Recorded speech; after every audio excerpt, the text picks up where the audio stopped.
So let's now drive this Volkswagen ID.4 and see how it behaves on the roads.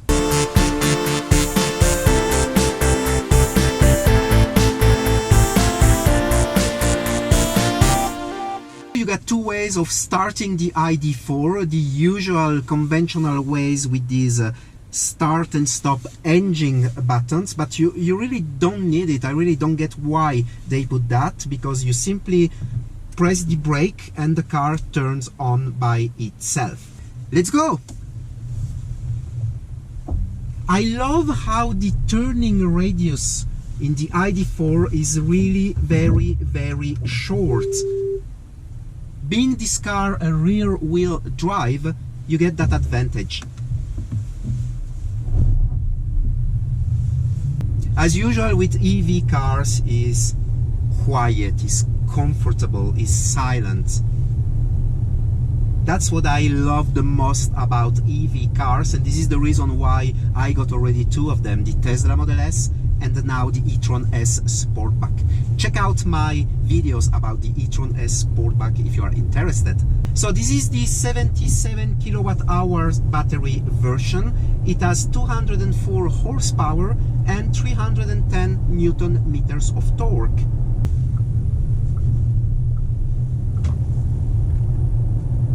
Let's go first on comfort mode.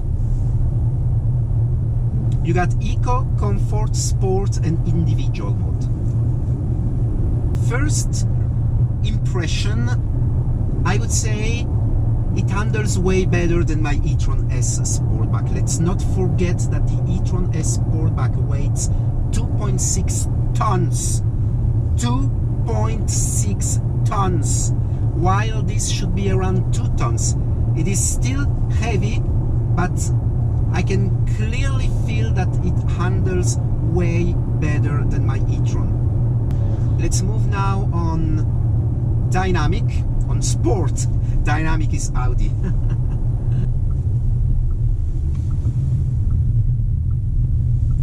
So let's floor it now from 30 kilometers an hour up to 80, the speed limitation. Let's go.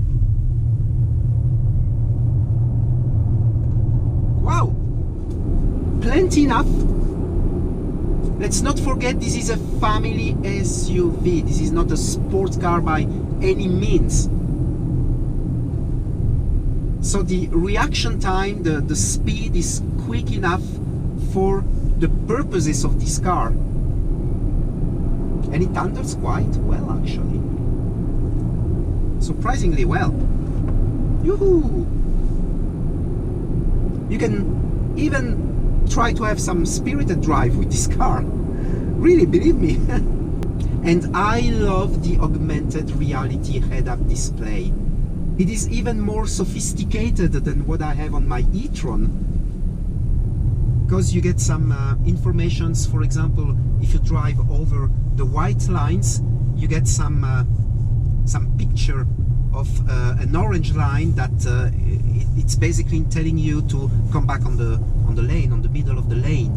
When you are navigating to a destination, you get some arrows, dynamic arrows that gets bigger and bigger when you approach to the intersection, for example. As usual with an SUV, and especially with an electric SUV, the driving is really pleasant, is really relaxing. And when you drive this kind of cars, you do forget about sportiveness, about racing. And I find myself, when I drive the e-tron S Sportback, driving always kind of peacefully. So do you really need the extra sporty version? I'm not sure.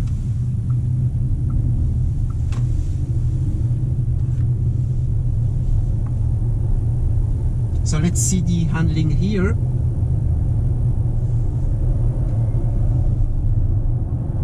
Again, power is plenty enough, so when the dual motor 300 horsepower is gonna come later this year, is gonna be even better. But this one is quite okay. I wouldn't personally buy this one living here in Switzerland. We got quite a lot of snow, so this one being a rear wheel drive, I wouldn't feel that confident. For the time being, I'm driving in the normal drive mode, but by going here one step further, you get the brake assistant mode, and it behaves basically same as a Tesla, meaning that when you press the throttle, of course you accelerate the car, but when you release the throttle, it's gonna brake. Like now, I'm not touching the brake and I'm reducing my speed, and at the same time I'm regenerating the battery.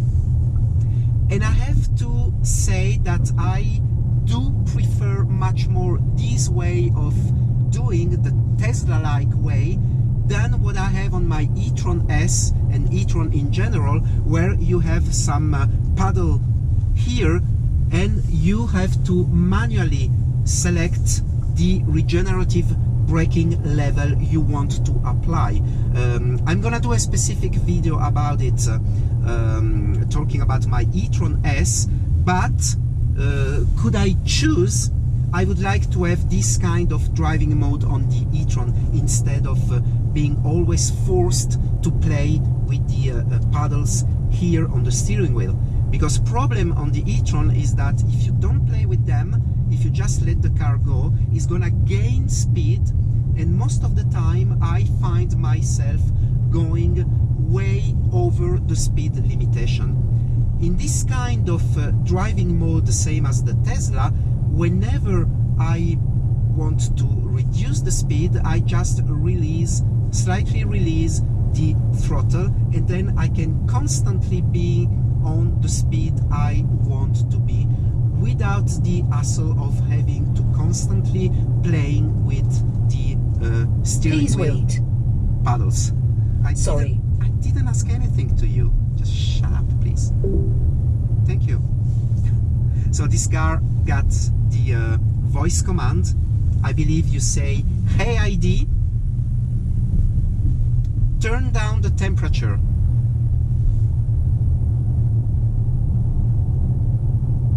Sure, it will get cooler at the front left shortly. Great, thank you very much. I'm glad the ID voice assistant recognize my Franglish. So let's move on. Carplay.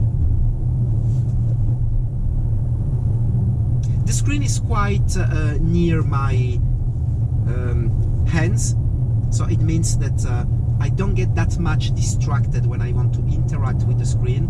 Of course, it's better not to do it when you are driving, but it's okay. Once you understand where the commands are, and it's even better with CarPlay, icons are quite big. You see, I'm on a downhill now road, and by just releasing slightly the throttle, I can really modulate my speed. And that's some things I repeat myself, I know, but that's some things I really prefer much more. You basically get no noise into the cabin, it's quite well insulated.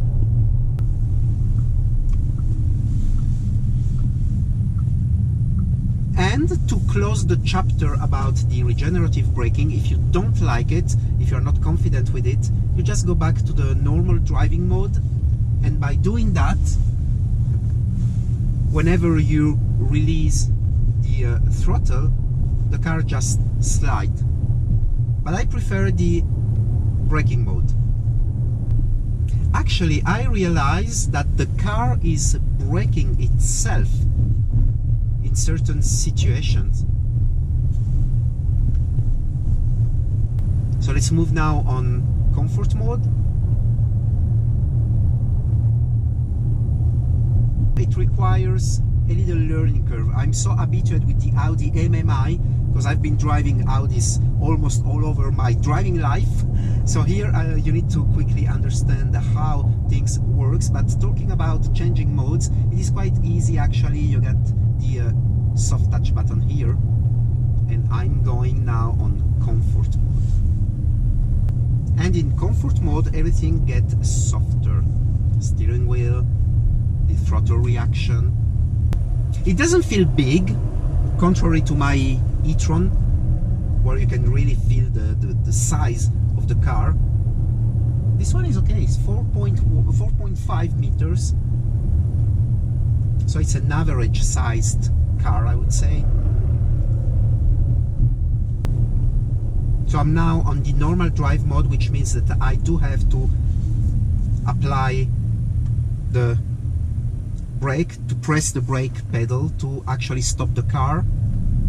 But again, I prefer the regenerative braking mode, and it's more convenient because you are then recharging the battery. As I said before, the power, the 204 horsepower are plenty enough, because being this an EV car, whenever you press the throttle, the reaction is an instant reaction. So it feels way quicker than it really is. I really can't believe that this car is doing this 0 to 100 kilometers an hour in 8.5 seconds. I don't believe it, because it is so snappy whenever you floor it. Yeah, it's okay. And you know, to be really honest with you, by driving now my e-tron S Sportback for 4 months, I do question myself.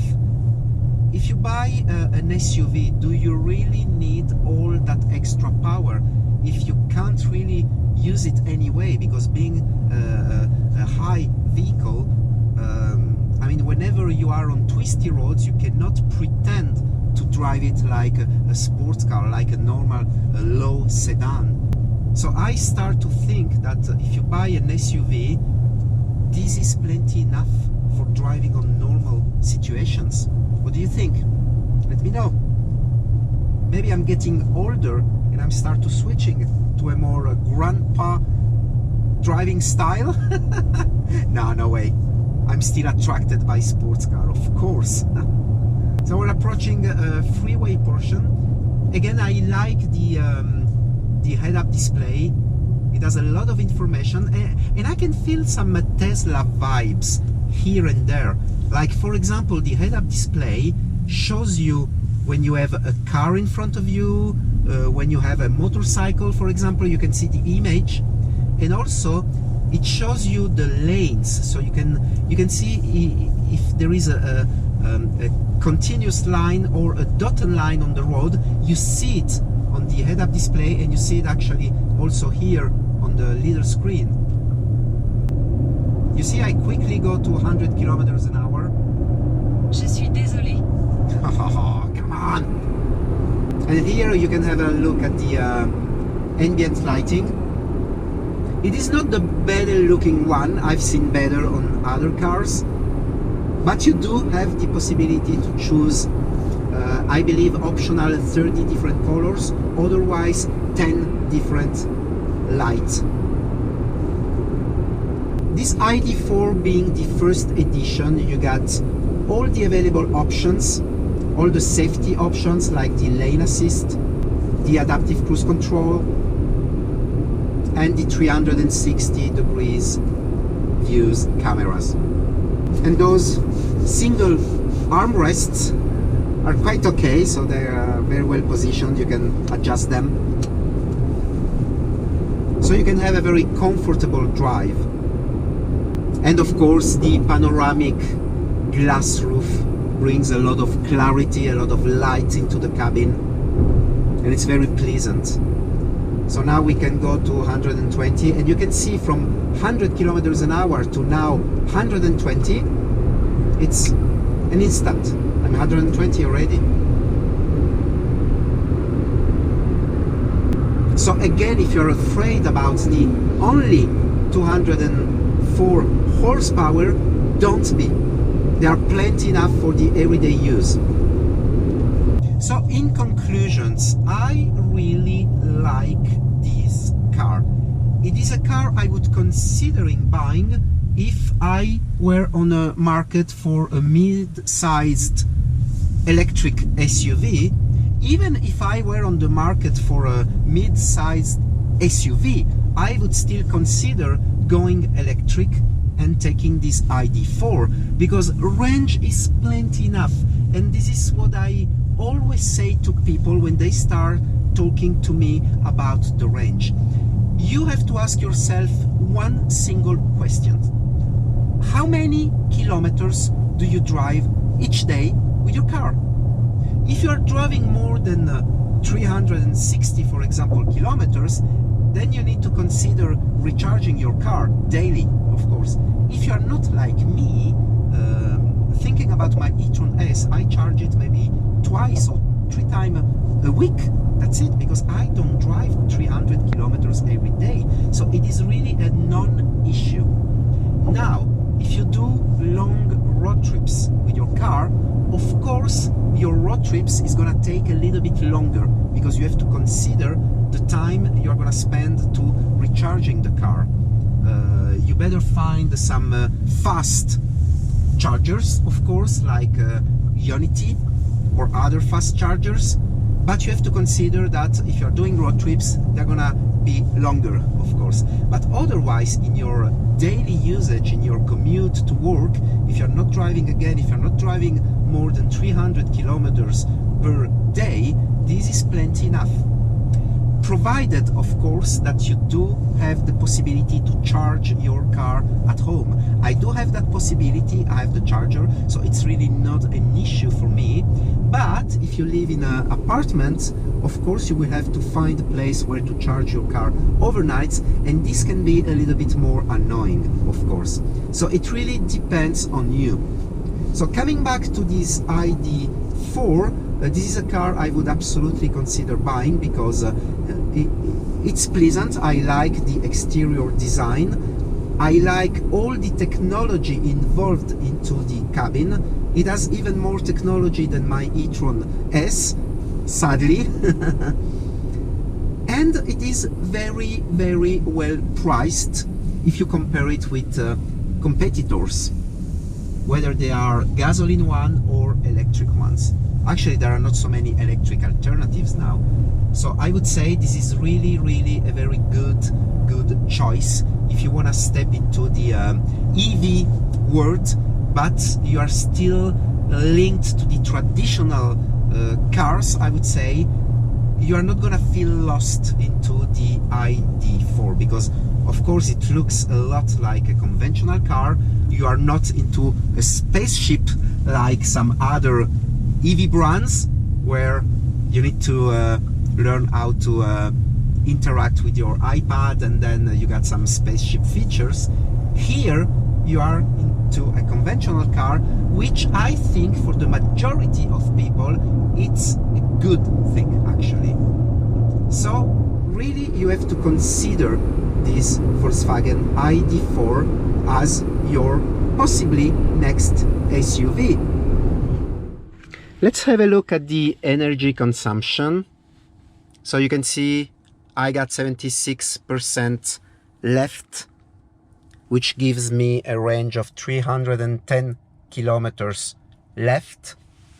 And on my drive, so I've been 1 hour driving, average speed of 48 kilometers an hour, and the energy consumption is 19 kilowatt hours per 100 kilometers. And let's see the long term.